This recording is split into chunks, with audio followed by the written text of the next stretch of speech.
Hey guys, still working hard on an epic new show behind the scenes. I promise it's going to be worth the wait. But in the meantime, here's a really awesome re-release to hold you over. And by the way, the best way to stay updated on the launch is by reading my weekly newsletter. You can sign up for it at mommylabornurse.com/email, and you get a free hospital bag checklist when you sign up. If you're a lineman in charge of keeping the lights on, Grainger understands that you go to great lengths and sometimes heights to ensure the power is always flowing, which is why you can count on Grainger for professional-grade products and next-day delivery, so you have everything you need to get the job done. Call 1-800-GRAINGER, click Grainger.com, or just stop by. Grainger, for the ones who get it done. Oh, hey. Hey, thanks for meeting me here. It's just, you're my only lawyer friend, and I need your professional opinion. Do you see that brand new Hyundai Tucson out there? That's all I paid for it. Let me get back to you on that. Deal's so right, it almost feels wrong at the Hyundai Getaway Sales Event. Get 0% APR for 60 months, plus 0 payments for 90 days on all Hyundai Santa Fe models. And check out our other great deals at your Hyundai dealer today. Offer ends September 2nd. Call 562-314-4603 for details. Oikos presents 15 Seconds of Strength. Here we go. Steve's got a trunk full of groceries and no one to help him. Oh, that's tough, Jim. Looks like a 5-trip load at least. He grabs the first bag, the second. Bob, it looks like he's trying to do it all in one trip.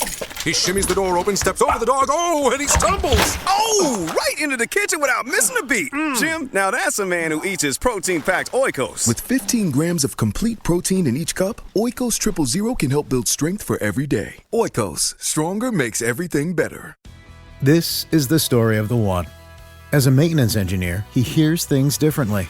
To the untrained ear, everything on his shop floor might sound fine, but he can hear gears grinding or a belt slipping.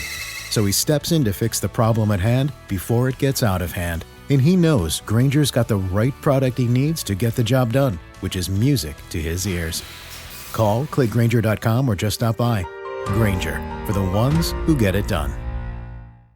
Today's episode is sponsored by Airflow Breast Pumps.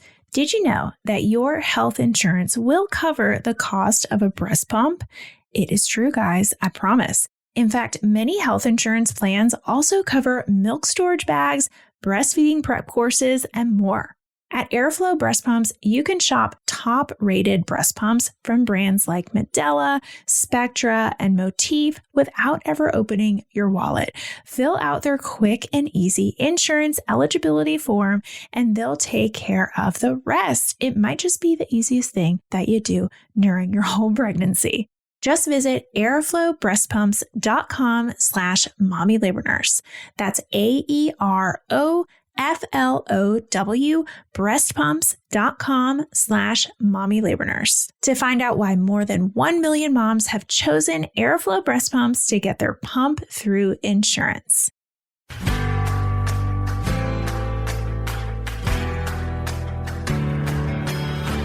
You're listening to the Mommy Labor Nurse podcast, where you'll gain the tools, knowledge, and confidence you need to erase the unknowns, feel in control, and have an even better birth, no matter how you deliver. My name is Liesl Teen, mom of 2, practicing labor and delivery nurse, and your host. From over 8 years and counting of working at the bedside, I know that knowledge is the key to an even better birth. So tune in each week to learn about all things pregnancy, birth, and postpartum from me, a labor and delivery nurse that's seen it all. And now let's get into this week's episode. This week on the Mommy Labor Nurse podcast, I am focusing exclusively on the number 1, first trimester of pregnancy. It's an Ask Me Anything style episode, which I love doing for you guys. Just, getting questions from my community. And you guys seem to love these too. So let's just do more of them, right? So all of the questions on today's show were submitted via Instagram stories. I just selected a bunch that I wanted to answer with a little bit more detail than I can on Instagram. And this episode was born. So if you are in the first trimester, you want to learn more, know that way back in episode 35, way back in episode 35, I did another first trimester FAQ episode that you can check out after this one. Are you ready to learn how to tackle nausea, fatigue, anxiety? So exciting and so much more. Let's get into it. All right, let's get right into this episode about first trimester questions. So this first one is a good one to start off with. This one says, what are some of the first things that I should change as soon as I get a positive pregnancy test? So number one, start taking a prenatal vitamin. I took Ritual vitamins when I was pregnant with Ryland, and I took a couple different brands when I was pregnant with Walter. But yeah, that's one of the first things that I would recommend doing is going to the store or getting on Amazon or getting on wherever and ordering yourself some good high quality prenatal vitamins. A lot of women are already taking prenatal vitamins when they get that positive test because maybe they were trying to conceive at that time. And it is recommended to take a prenatal vitamin if you are trying to conceive. But if this was a surprise baby or, maybe you just weren't taking them. Yeah, definitely one of the first things to do is to get on a good prenatal vitamin. Another thing that is fun, that's not necessarily a change, but maybe an addition, is start downloading all those fun apps. Yeah, like What to Expect or the Expectful apps, the ones that show you, oh, my baby is the size of a raspberry this week. And it just kind of tells you things that you should be doing, how big baby is. It's just fun to start learning about what's going on inside your body. And speaking of apps, I don't have an app, but I do have a weekly pregnancy series that will send you an email each week of your pregnancy, letting you know what's going on with you and what's going on with baby. And we are revamping it all the time.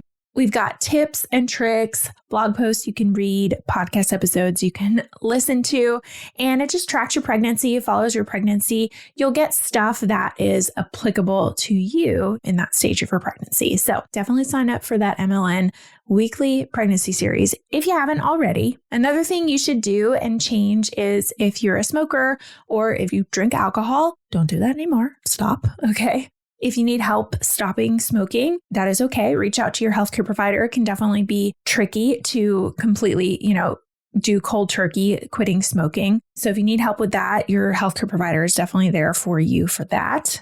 Another thing to do is to do a little math in your head and say, hey, when was my last period? If you're trying to conceive, you probably know, but maybe, if this was a surprise baby, kind of get in your head, make sure you know when your last missed period was, because that is going to be something that your OBGYN or your midwife is going to want to know at that first prenatal appointment. And that is my next one is call your provider and make that first prenatal appointment. And then the last thing is tell your partner if you have a partner. I guess some people get pregnant without partners, but if there's someone else involved in the process, tell them, say, hey, something's going on in here. Next question is, once you get a positive test, how soon should you see a provider for the first checkup? So this one's tricky because it kind of depends on your health history. I know some moms especially moms who are having trouble conceiving, sometimes they will see you like right away just to draw some blood and check on your HCG levels. But if you just found out you were pregnant and you give your provider a call, they will probably say, okay, congratulations. We are going to schedule you for a confirmation ultrasound around 6 to 8 weeks of pregnancy. And that is usually a fairly quick appointment. They just pretty much do an ultrasound, and it's usually internal ultrasound, vaginal probe. And they do that just to confirm that you are pregnant. And then you probably won't go to another appointment until about 10 to 12 weeks pregnant. And that is when they will do another ultrasound. Usually that one is an abdominal ultrasound, but they will get a lot of health history from you and start drawing blood, and just that's a little bit of a longer appointment. But some providers actually don't even do the confirmation ultrasound at like 6 to 8 weeks. Some providers just say, okay, call me obviously if you're having any symptoms, but we'll see you between 10 and 12 weeks. But I would advise you to go by the recommendations of your provider. Number 3 question is, I think I have 9. I'm not sure. I have a good bit of first trimester questions, but number 3 is, I'm dealing with anxiety of waiting for that first appointment. Help. Yeah, very good question.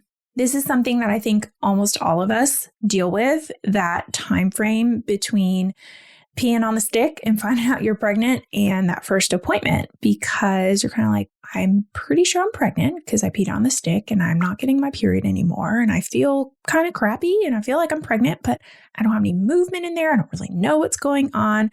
So it can give you a lot of anxiety, especially if you're someone who's had losses in the past. You really want that confirmation that like, hey, there is a baby in here and they have a heartbeat. So one of the things that I think it was in episode 2, Psyched Mommy, Dr. Ashrina Reem came onto the podcast and we talked a little bit about this. And one of the things that she said to me that always stuck with me was she would tell herself, I'm pregnant until somebody tells me that I'm not pregnant. And today I woke up and I'm still pregnant. And for that, I am grateful. And I really liked her take on it because it helps you to get rid of all of those, what is this going on? You know that what you just said is true, right? You woke up and you're still pregnant. Nobody's told you that you're not pregnant. Another thing that you can do to help with some of that anxiety is obviously do some relaxation techniques. I know the Expectful app has a very good selection of all different pregnancy and postpartum meditations, but especially first trimester meditations, specifically for these moms who are extra anxious in that first trimester. So those relaxation guided meditations are really, really good to do to stay grounded and just stay present. And then staying busy is always a really good thing to do. Finding activities that you enjoy to kind of just take your mind off of this anxiety, exercise, reading books, listening to music, whatever your hobbies are. And then finding support is also a good thing to do. And I will say that with a grain of salt. So you want to find the right support, right? So if you've got a therapist, right, make sure that you are up and getting some sessions with your therapist. Maybe get a few extra ones in that first trimester. Make sure you're staying connected with your friends who fill you up and your family members who fill you up. And joining Facebook groups can sometimes be beneficial by, you're finding other moms who are in the same stage of pregnancy as you. Maybe it's a Facebook group. Maybe it's the Peanut app. Maybe it's just on Instagram. You're connecting with people on the internet. Maybe it's TikTok, whatever. But just know that sometimes the internet, and just communities like this can do more harm than good, especially if you're extra, extra anxious in that first trimester. So I would caution, it's totally okay. Community is great, great, great. But if you're starting to get the sense that, okay, wait a second, the internet is making me more anxious, then maybe just turn it off for a little while and just surround yourself with friends and family who fill you up. Next question is, how often do you go to appointments? Oh, good one. Are you wondering what you can be doing in your first trimester of pregnancy? There is actually more than you think. Inside of my free first trimester prep pack, you will get a first trimester checklist to stay on top of all your early pregnancy tasks with a handy list of don't forgets. You will get a how to prepare for prenatal appointments little sheet, which is a printable guide to help you learn what to bring, what to expect, and what questions to ask. And you'll get a printable weekly pregnancy journal. You can use these keepsake-worthy pages to document your week-by-week symptoms, cravings, best moments, and more. There is one actually for every single week. Yay. So to start your pregnancy on the right track, head on over to mommylabornurse.com/first trimester. That's mommylabornurse.com/FIRST trimester to access your free first trimester prep pack today. The first trimester, we already went over it. Usually you have that confirmation ultrasound at about 6 to 8 weeks when you're first pregnant. And then you have another one between like 10 to 12. Sometimes it goes all the way up to like 11 to 14. And then you'll pretty much have an appointment every 4 weeks until you get to about 28 weeks. And depending on your health history, you might have a few more. Okay, you'll have an anatomy ultrasound usually around 18 to 20 weeks. So that's kind of like an extra appointment. But if you have some other kind of medical history going on, like they screen you for gestational diabetes, your blood pressures are high or you have a high risk pregnancy of some sort, you might have some extra ultrasounds or just some extra appointments in between those regular 4-week appointments. But in general, you'll have an appointment pretty much each month of your pregnancy until you get to that 28-week mark. And then once you hit 28 weeks, it's every 2 weeks. So you go 28, 30, 32, 34. And then once you hit 36 weeks, it's usually every week until you have your baby. Next question is it normal to have little to no symptoms? Yeah, so completely normal to have little to no symptoms. Woohoo, you. Like if you don't, that's something to cheer about because the first trimester can definitely be a doozy for a lot of people. So if you are one of those that you are a lucky duck and you don't have a whole lot going on, that's awesome and very normal. Some women do experience the morning sickness, the super crazy fatigue, your boobs are always sore. And some people just really don't. And really, everybody's different. Every pregnancy is different. Some people have very, very different pregnancies. And sometimes the same person will have 2 very, very different pregnancies. Like the first time she was pregnant, she had all these crazy first trimester symptoms. And the second time, nothing. And that's completely normal too. Now, I will say some studies have shown that women who experience fewer symptoms in the first trimester may have a little bit of a higher risk for miscarrying. But I'm not saying that to scare you because that doesn't mean that if you don't have many symptoms, you're going to have a miscarriage. Okay, so just keep that in mind. And that being said, if you're concerned about your lack of symptoms, like, okay, I felt pregnant, like I was pregnant, yesterday and today I'm just not feeling pregnant. Or if you just have any other concerns, we are here. It is okay to call your provider and say something is not right. It's okay to use your mom intuition, even though you haven't had your baby yet, you're a mom, you're pregnant. And it is okay to use that intuition within you and say, hey, something is not right. I just want to make sure that everything's okay. That's why we're here. We want to make sure that you feel supported and taken care of, and don't hesitate to reach out to us if you are concerned about anything. I will say too, it is important to note that your symptoms can really vary from day to day. So this happens all the time where you feel pregnant one day and the next day you're like, I just really don't feel very pregnant. And then the next day you're like, I definitely feel pregnant. Yes, definitely still pregnant. And then the next day you're like, I'm not sure what's going on. It can be very kind of up and down because your body's starting to get all of these hormones rip-roaring, going all around in your body. And it can definitely cause you to have all these crazy ebbs and flows of mood and symptoms. So just remember, take care of yourself, try to stay hydrated, try to eat if you can, and just know that those symptoms can come and go. This next question is, when do I call about spotting in the first trimester? So if you have any spotting, I have to say this, right? If you have any spotting at all, regardless of how pregnant you are, if you're in the first trimester, the second trimester, the third trimester, always do recommend that you reach out to your provider, at least give them a call, give them a heads up, and explain to them what's going on and describe your spotting. Is it accompanied by cramping? How long has it been going on? How much of it?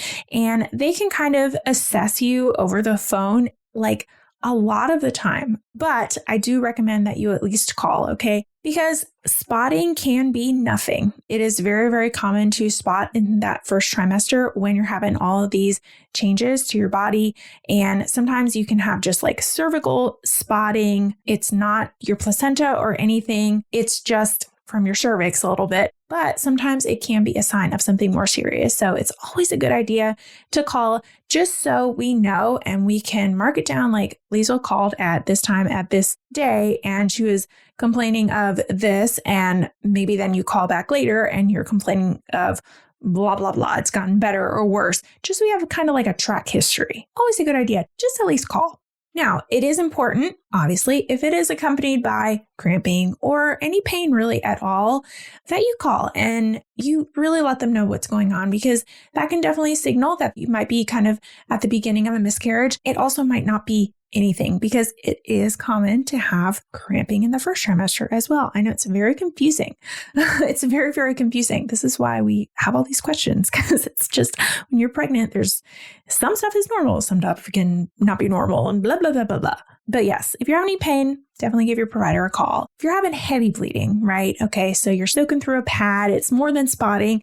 That's definitely abnormal. We want to give our provider a call about that. Or if you are just, you had that first spotting, right? And you called and you did your due diligence, and then you're still having that spotting a few days later, you want to be sure to make sure and check up on that and give your provider a call about that. Especially if it is still red or pink blood, if you're having spotting and it's initially red and then you're seeing that it's, turning brown and it's looking like it's going to go away, but it's still been a day or two, that's usually okay. But if you're still consistently spotting for a day or two, it's definitely something to give your provider a call about. And remember, always a good idea, better safe than sorry, to call if you have any concerns at all. This next question is, what is the science behind morning sickness? Ooh, I have this on my post tracker that I want to do a post on this because it is kind of interesting. So nausea and vomiting of pregnancy is what we refer to it as morning sickness, aka it's a common symptom, if not the most common symptom that moms experience during pregnancy. And it's really not exactly fully understood why it happens. One big theory, which is more than likely what's going on, is that it is a result of the increased level of these hormones that are starting to circulate in your body when you first get pregnant, like HCG and estrogen. And these hormones can really affect that GI tract and shake it up a little bit and cause some pretty severe nausea and sometimes some pretty severe vomiting as well. All right, the sound of that heartbeat means it's time for this week's segment of Birth It Up, babies. This one says, thank you so much for your course on natural birth. I had my second natural birth, and this one was so much easier, and I was so much more confident. I had so many more tools in my toolbox to help me have a successful birth. Yay! The midwife who delivered my baby was not someone I met prior, so I gave her my birth plan and she was immediately on the same page. Oh, that's so great. I am so glad that I printed it out and I had it ready. Otherwise, I would have never been able to explain my plan through all my contractions. I get that. Every mom should take your course to have a great experience. Thank you so much. Oh, so sweet. If you want to have an even better birth, just like this mama, head on over to mommylabornurse.com/courses to learn more about our 3 online on-demand birth classes. Another theory is that morning sickness can be a result of your body's protective mechanism to prevent you and your baby from ingesting potentially harmful substances. So this is kind of interesting because this kind of goes back to the craving conversation too. So a lot of women will crave things that have nutrients that their body needs more of during pregnancy, like iron. Okay.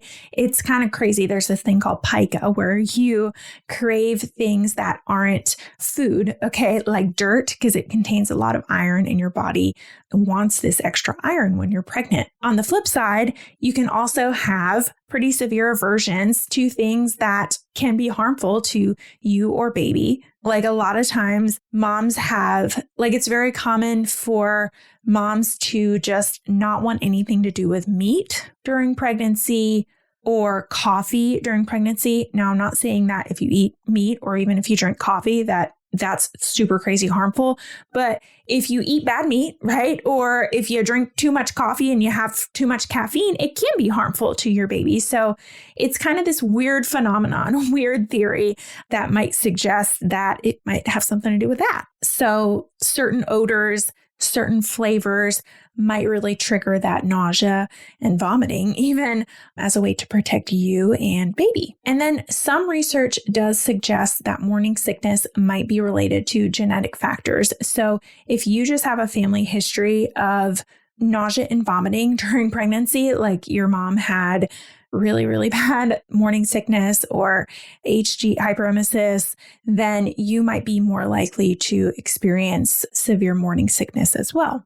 This next question is, what are some of the things that you should eat if you can't keep anything down in the first trimester? Yeah, good question. We were just talking about morning sickness. So, okay, this one is tough because it's common that we have moms come in. They're like, I've been trying to even drink water and I can't keep anything down. I can't keep anything down.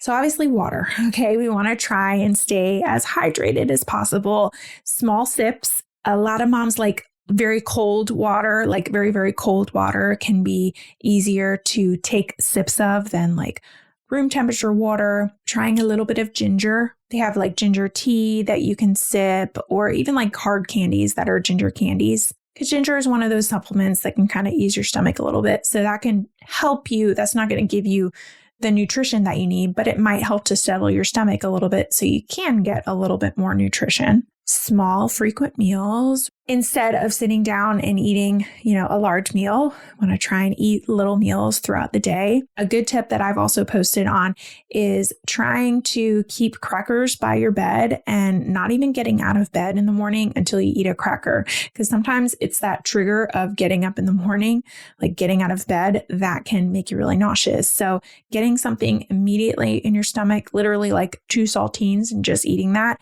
can make a world of difference. Bland foods. Okay, I mentioned crackers, but think the brat diet, right? Bananas, rice, applesauce, toast. And I mentioned water and staying hydrated is important, obviously. But if you can't do water, little sips of Gatorade or Pedialyte is really good. Coconut water. Some people don't really like coconut water. I personally don't like coconut water.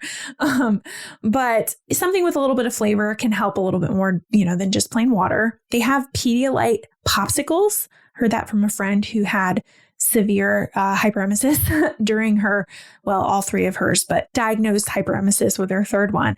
And they have Pedialyte popsicles that are really good. But popsicles are another good one because those are, full of water, ice. And then protein. Okay. I know protein is hard, but any bit of protein is going to help you feel more full and provide some of those essential nutrients. So anytime you can get a little bit of protein, even if it's like an egg. Some people are like, oh, eggs. No. Or a nut. The more protein, kind of the better. All right. Last question. When is a good time to announce your pregnancy? Yeah, a good one to end on. So the, correct answer to this is not a certain week. It's whenever it feels right for you, and that there's no wrong time to announce your pregnancy, whether it is the second after you get that positive test, or it's not really at all, to other than your partner and maybe your immediate family, but you're not really broadcasting it to much anyone else until after the baby's born. I've seen people do that. It's really up to you. And there's such a wide variety here. Some people are really more comfortable with telling maybe some closer friends kind of in that first trimester, and then waiting until they get to that second trimester and they have that first appointment when they hear the heartbeat and, they're out of the first trimester to kind of tell more like the general public. Some people wait until the anatomy scan to tell people. That's another common one, or viability at like 23, 24 weeks. And then some people, want to share really early with everyone, because sometimes the benefit of that is if you do have a miscarriage, which I think is what everyone is kind of concerned about if they announce their pregnancy too early. If you do have a miscarriage, then you don't feel like you're so alone in the process, because you have other people to kind of help support you because they knew you were pregnant. So that is just kind of some things to consider. Again, the right answer is it's different for everyone, and there's really no wrong time. All right. Well, that is it for this episode with my first trimester ladies. Next week, we are going to be talking about travel tips. Ooh, fun. I'm about to actually record that episode too. It's 10:45 p.m. on a Wednesday. My kids are in bed. I'm just sitting in here in the closet by myself, and I'm going to record next week's episode. So I'm going to record it on travel tips and just kind of staying safe during your pregnancy when you travel. We're going to be talking about baby moons, and it's going to be fun. I'm getting ready to record it right now, like I said. So I will see you guys next week. Already feeling a little more confident about pregnancy, birth, and newborn life? Don't forget to hit that subscribe button so you can continue to erase the unknowns and never miss an episode. And if you're looking for even more, Instagram is definitely where I hang out the most. Come join our community of more than 500,000 moms for birth education, tips, and solidarity. You can find me at mommy.labornurse. Check out today's show notes and a searchable library of every Mommy Labor Nurse podcast episode at mommylabornurse.com/podcast. And while you're there, be sure to head to the blog to learn about our online birth classes too. See you next week, and remember, you can have an even better birth no matter how you deliver.